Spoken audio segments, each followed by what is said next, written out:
Ya, muchas gracias nuevamente. Mi presentación va a estar más centrada en el tema de mecanismos de gestión, política pública un tanto, pero sobre todo en construcción normativa. Y una vez que he escuchado también a Anastasio, siento que mi presentación va a ser muy complementaria porque va justamente a hacer esta conjugación sobre ya construcción normativa, que es el punto donde nos encontramos en el país en este momento. Arranco desde ya con la presentación de un mapa para poder ubicarnos, que a la vez también se combina también con los mapas que ha mostrado Ana Milena, que nos permite observar los páramos del Ecuador. En nuestro caso se pueden identificar 23 páramos entre la cordillera occidental y oriental. A diferencia del caso colombiano, nosotros no tenemos complejos de páramos delimitados, sino más bien son identificaciones más por provincias, como se puede ver aquí, entre páramos occidentales y orientales. Pero creo que esto nos sirve para poder tener una referencia también visual de cómo están nuestros páramos. También, aprovechando el mapa, comentar que los páramos, en nuestro caso los ecosistemas de altura, desde la provincia del Carchi hasta Loja, están dentro de territorios también de pueblos de la nacionalidad quichua de la Sierra. En concreto son 14 pueblos que están de manera histórica en los territorios altoandinos. Unos elementos generales algunos de ellos no los voy a repetir porque ya Anastasio ha profundizado en ellos. Aquí solamente recordar que, a diferencia justamente del caso colombiano que mencionaba Ana Milena, nosotros estamos por el 1,5 millones de hectáreas de páramos a nivel nacional y el 44,5% de los páramos se encuentran dentro del Sistema Nacional de Áreas Protegidas, que son justamente estos mecanismos nacionales más rígidos de conservación. Y el otro porcentaje, el 57% aproximadamente, tiene otros mecanismos de conservación donde se conjugan mecanismos comunitarios privados u otros, como ya los vamos a ver más adelante. Sin embargo, las presiones a los páramos y a los ecosistemas de altura son similares al caso colombiano.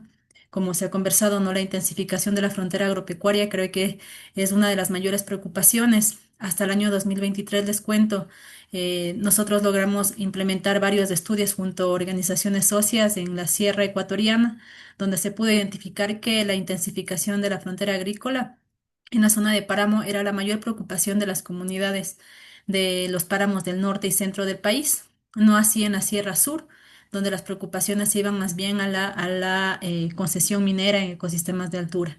También mencionar el dato de que aproximadamente 164.000 hectáreas de páramos del Ecuador están bajo concesión minera en este punto, en la actualidad, antes de la nueva apertura del catastro minero. Ya tenemos esa cantidad de páramos dentro de concesión minera, lo cual también es fuente de mucha preocupación, sobre todo en la Sierra Sur del país, pero como vamos, digamos, seguramente serán preocupación luego también de las otras regiones del país. Están las sequías, pues las heladas, los conflictos organizativos, la minería metálica y también otro elemento que se ha ido insertando en los últimos 7 años quizá, el de incorporación de las finanzas climáticas o más bien en específico en relación a la participación de mercados de carbonos en los ecosistemas de altura ha sido una de las también preocupaciones nuevas o relativamente nuevas que están ahora en muchas de las organizaciones de estos ecosistemas, ¿no?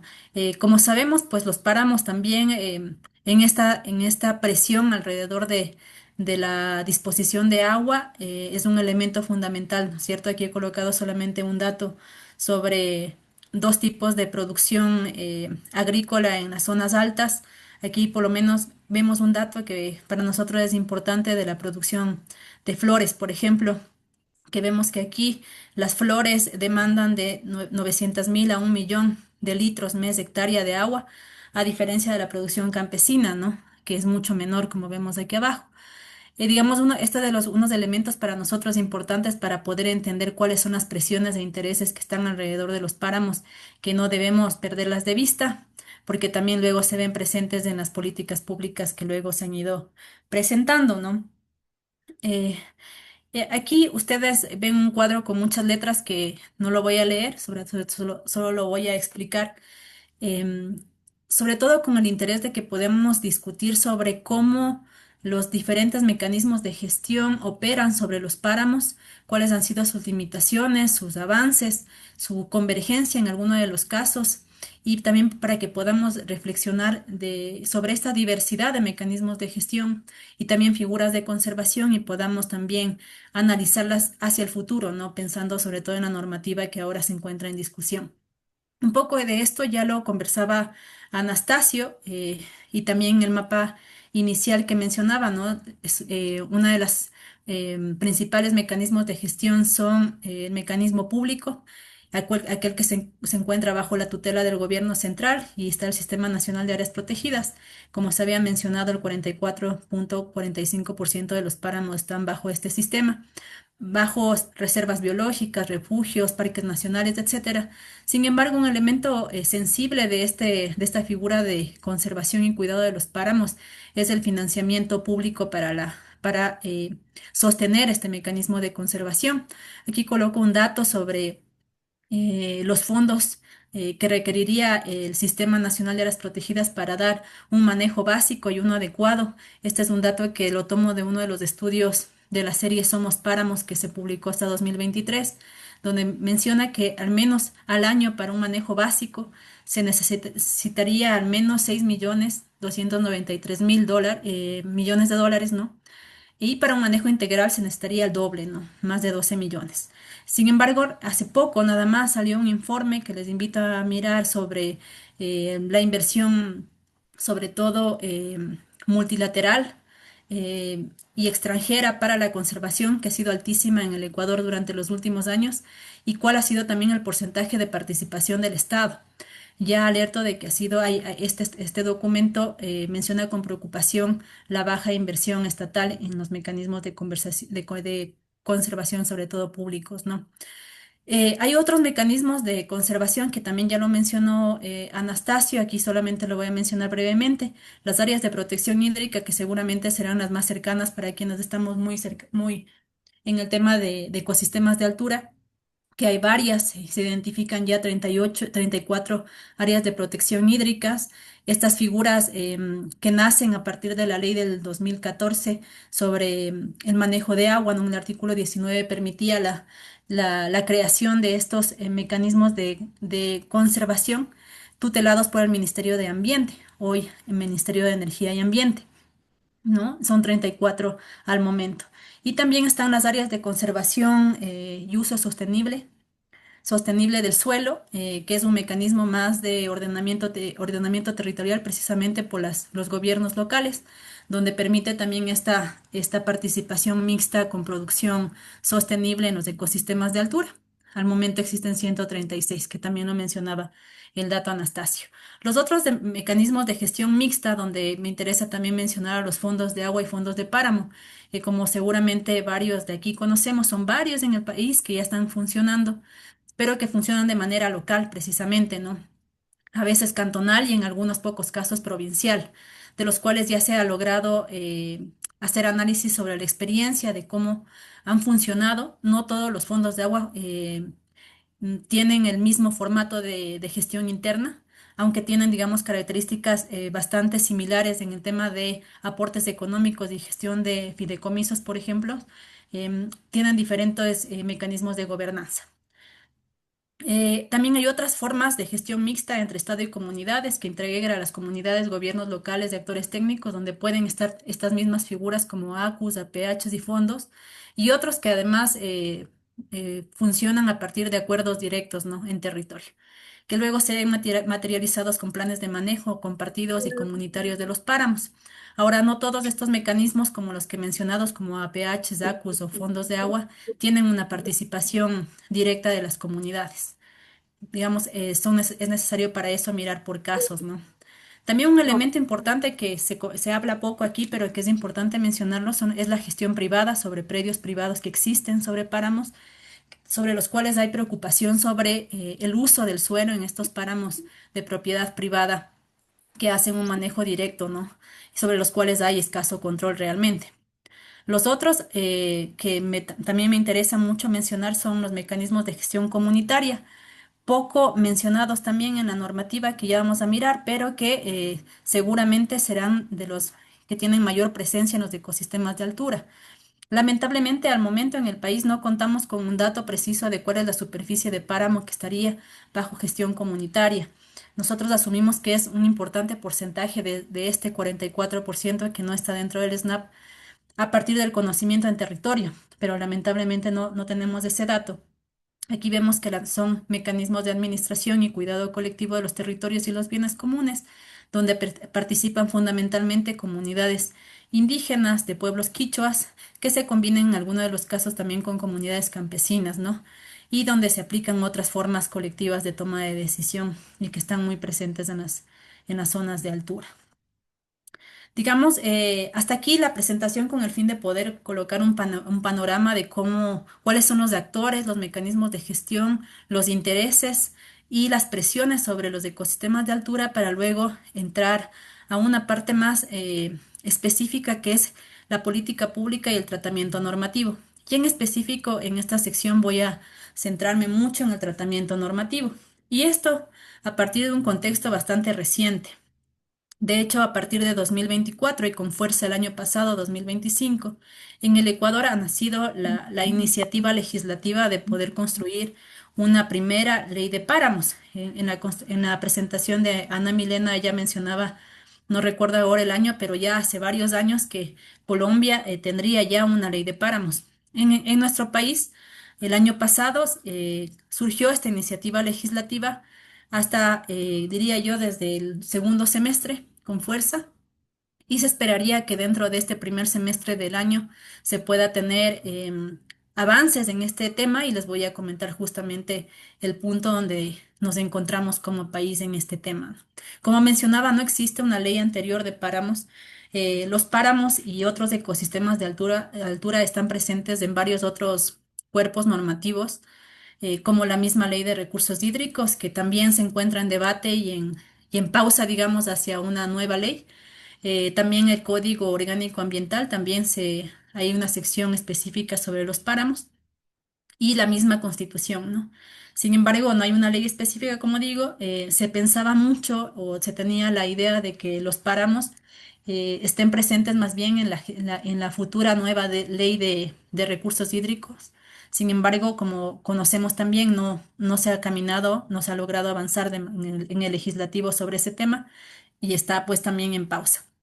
También hasta el año 2023, mencionarlo súper breve, el Ministerio del Ambiente, aún llamado Ministerio del Ambiente, en el año 2023 también publicó un plan nacional, un plan de acción nacional de los páramos llamado PAN Páramos al 2023, donde lo que se hizo desde el Ministerio del Ambiente es poder establecer los lineamientos para la política pública local, donde justamente incorpora estas figuras de conservación local y algunos que son un poquito más grandes desde el Ministerio del Ambiente, como las APH, las ACUS y otras formas como justamente el Plan de Ordenamiento Territorial, el Plan de Uso Sustentable del Suelo, los PUCs y demás, ¿no? Sin embargo, llega también a cuellos de botella como el tema de financiamiento, que seguramente lo vamos a retomar en la conversación en este espacio. Entonces, una cuestión de contexto sobre las propuestas normativas. Comentarles que al momento existen tres proyectos de ley que están siendo trabajados en la Comisión de Biodiversidad de la Asamblea Nacional. Como mencionaba, desde el año pasado con mucha agencia desde la comisión, ¿no? Existen dos proyectos de ley que los pongo juntos porque son los que comenzaron el tratamiento.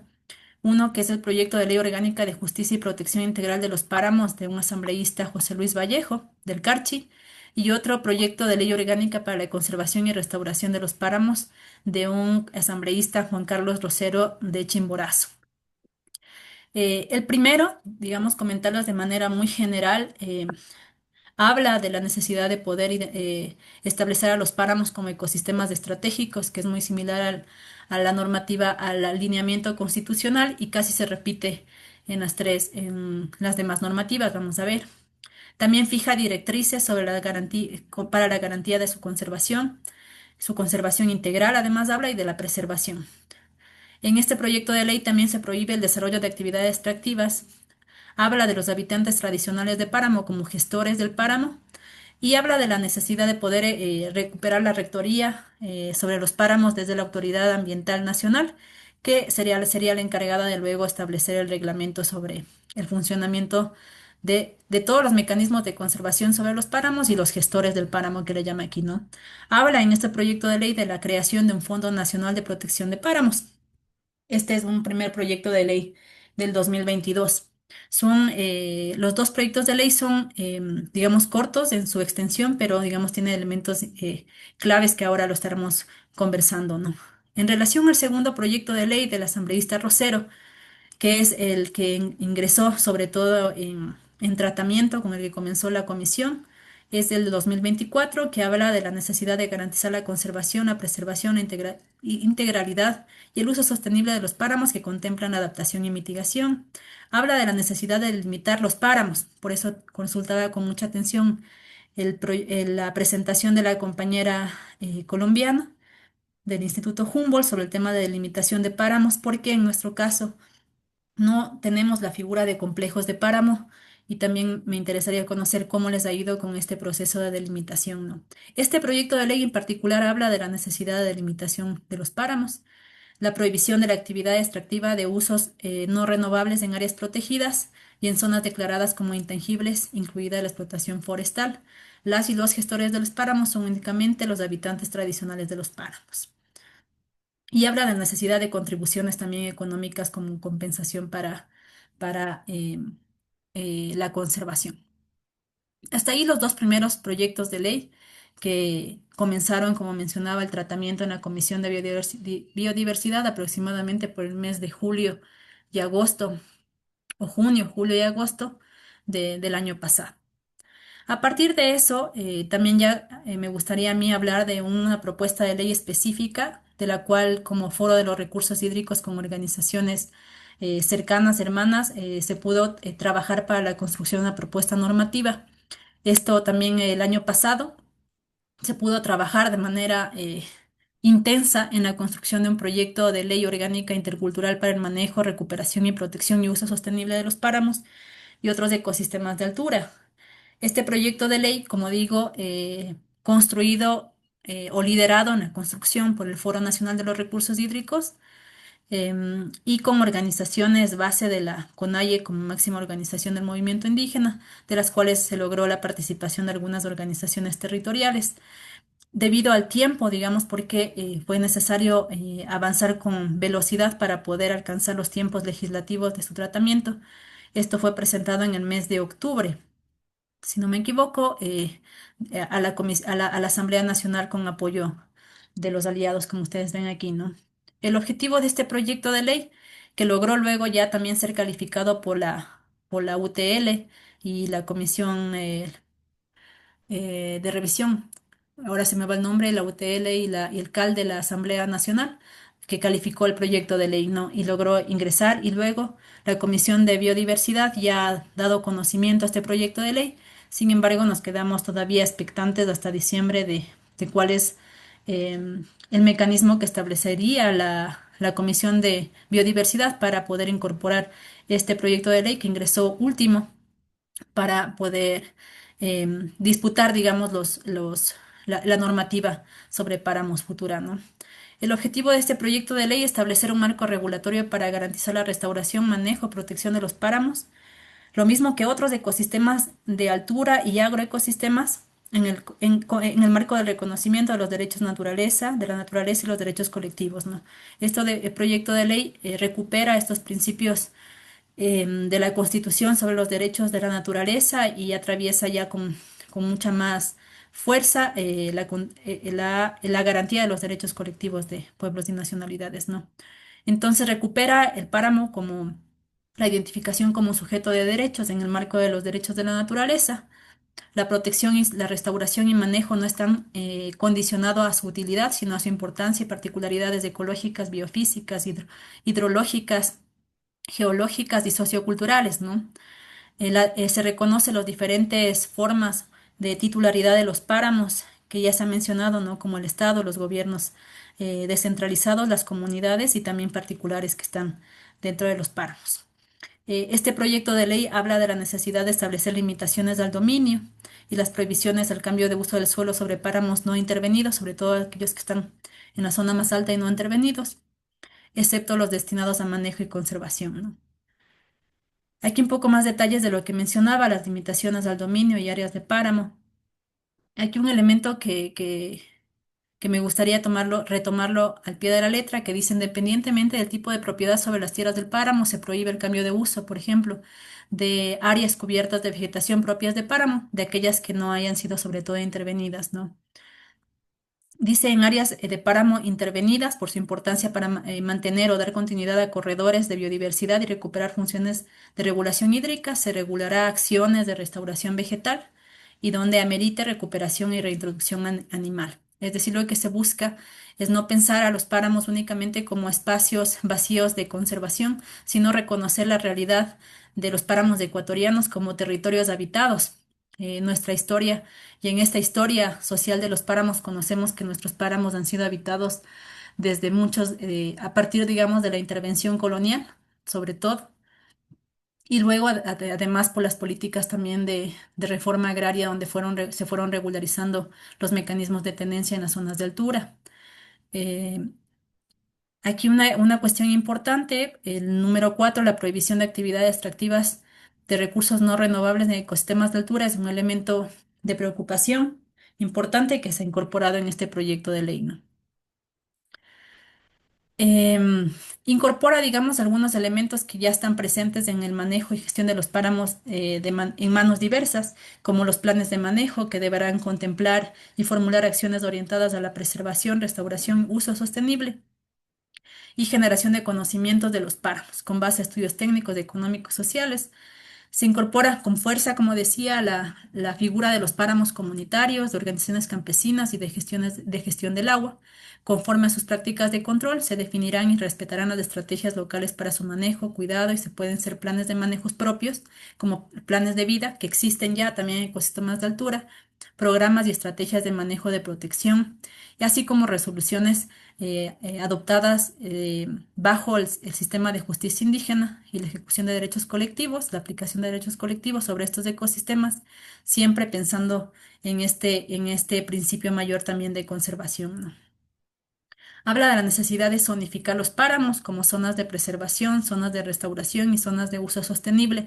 Diferenciar, digamos, la necesidad de poder diferenciar los páramos que están bajo estos diferentes formas de intervención que han tenido durante la historia, como los intangibles, zonas, manejo, protección y conservación que eviten alteración de su capacidad de regulación hídrica como un elemento importante, las zonas de restauración como zonas propensas al restablecimiento parcial o total de la composición propia de los páramos y las zonas de uso sostenible que son zonas donde hay esta conjugación de actividades productivas agropecuarias que bajo diferentes sistemas han ido, es importante reconocer que se han ido reduciendo, se han ido con mucho esfuerzo, sobre todo comunitario, evitando su expansión hacia arriba, bajo algunas excepciones, no salvo algunas excepciones.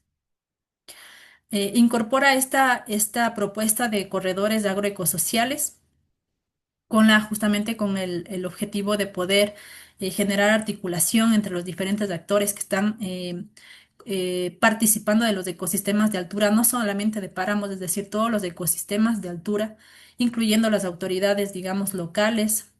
Habla de la Defensoría del Pueblo, de las autoridades territoriales como las autoridades de pueblos y nacionalidades, organizaciones campesinas que están presentes, organizaciones que participan de la gestión del agua y que conjugan con los ecosistemas de altura y que se pueda establecer una gestión de un consejo consultivo de planificación sobre estos corredores para poder generar propuestas de políticas donde incluya también la producción agropecuaria de las zonas que permitan también tener una vida digna a los pueblos y comunidades que están en estas zonas, ¿no?